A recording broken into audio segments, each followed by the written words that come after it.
Bonjour Henri. Bonjour. J'ai appris que tu avais fait un pèlerinage récemment. Je voulais savoir un peu ce que c'était et surtout c'était quoi l'intérêt de marcher à un endroit alors que tu peux littéralement prendre le train.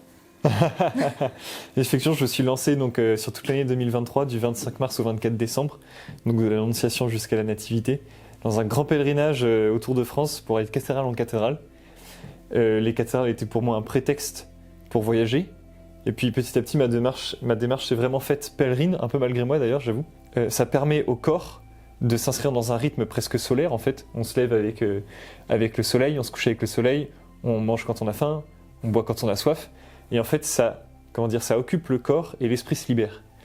Et c'est tout l'intérêt de la démarche pèlerine pour moi, c'est de pouvoir approfondir certaines choses en soi, de partir dans un voyage intérieur par le voyage extérieur.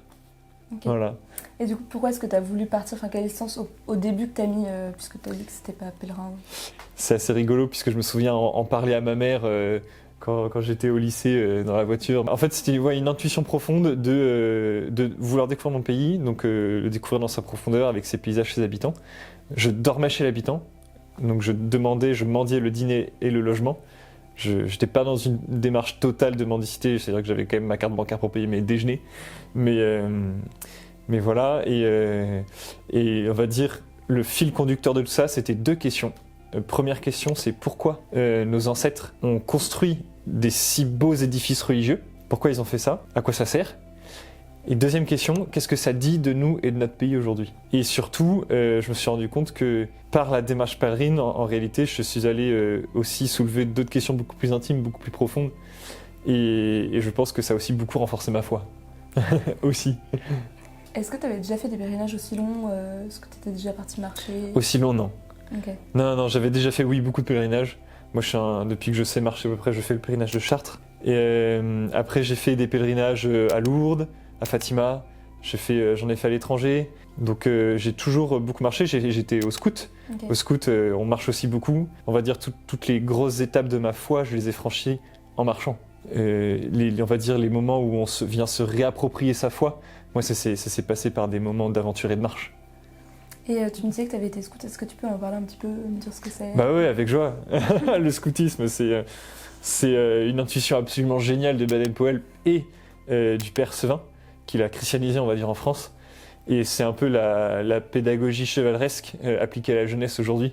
Et c'est un coup de génie parce que c'est l'idéal de service, l'idéal de dépassement de soi, l'idéal d'être toujours prêt à tout moment pour rendre service. Et moi, ça m'a irrigué, j'ai grandi avec ça. J'aime bien dire que j'ai grandi dans la forêt, c'est un peu vrai. Et en fait, le scoutisme, à travers son aventure, son aspect amitié, tout ça, a posé en moi les bases de la foi. Je suis pas du tout un converti. Je suis pas du tout un grand converti. Moi, je suis tombé dans la potion magique quand j'étais petit, en quelque sorte. J'ai fait entre guillemets, mon chemin catéchuménal en fait tout au long de mon éducation. Et en fait, tout est venu assez naturellement à des moments charnières. Et comme je le disais, ces moments charnières, il s'avère que c'était des moments un peu d'aventure et de marche, justement. Okay. Et du coup, est-ce que tu penses que si on n'est pas scout, c'est impossible de partir marcher? Est-ce que tu penses qu'il faut une préparation physique, matérielle, comme par exemple faire un marathon? Non. Ou tu peux partir comme ça? On peut partir comme ça. Mais on peut commencer avec des journées à 9-10 km, 15 km, 20 km, et quand on a un très bon rythme, on peut monter à 25 km par jour. Généralement sur du plat, quand on est en montagne, on est plus autour de 15 km. Mais voilà, non, il n'y a pas besoin de préparation. Et souvent, en fait, les pèlerinages, la démarche pèlerine, c'est un peu comme un appel. Si on ressent cet appel, je dis souvent, il faut partir sans trop se poser de questions. C'est quoi la plus grosse galère que tu as pu rencontrer? Parce que tu en as quand même rencontré. C'est pas simple. En vrai, c'est marrant, on s'en souvient pas. Okay. On s'en souvient pas. Moi, je me souviens que des bons moments. Les grosses galères, si, mais en fait, on s'en souvient quand ça fait finalement un bon souvenir. Moi, je pense que quand j'étais dans les Alpes, je me suis pris un orage de grêle extrêmement violent dans la tronche. Et donc, j'ai dû rentrer dans le jardin de quelqu'un dans un petit village pour me réfugier sous son balcon. La dame en question ouvre la fenêtre, mais qu'est-ce que vous faites là? Je m'abrite parce que là la grêle ça commence à faire mal quoi. Elle dit mais rentrez, je vous êtes le café etc. Et puis finalement une rencontre extraordinaire. Non mais c'était drôle ouais. Et c'était quoi du coup ta plus grande joie? Si t'as pas eu de galère? Des grandes joies il y en a plein. Je pense que de façon générale c'est les rencontres qu'on fait sur le chemin, qui sont souvent complètement inattendues. C'est ça aussi la démarche pèlerine, c'est en se vidant l'esprit, en se donnant aussi des challenges un peu physiques, on se rend disponible aux gens. Et c'est ça qui est génial. Souvent quand on explique ce qu'on fait sur le bord de la route aux gens qui nous regardent, avec qui on peut discuter, les gens sont un peu interloqués, et ça donne lieu à des super discussions. Et c'est ça qui nourrit, je pense, dans le fond.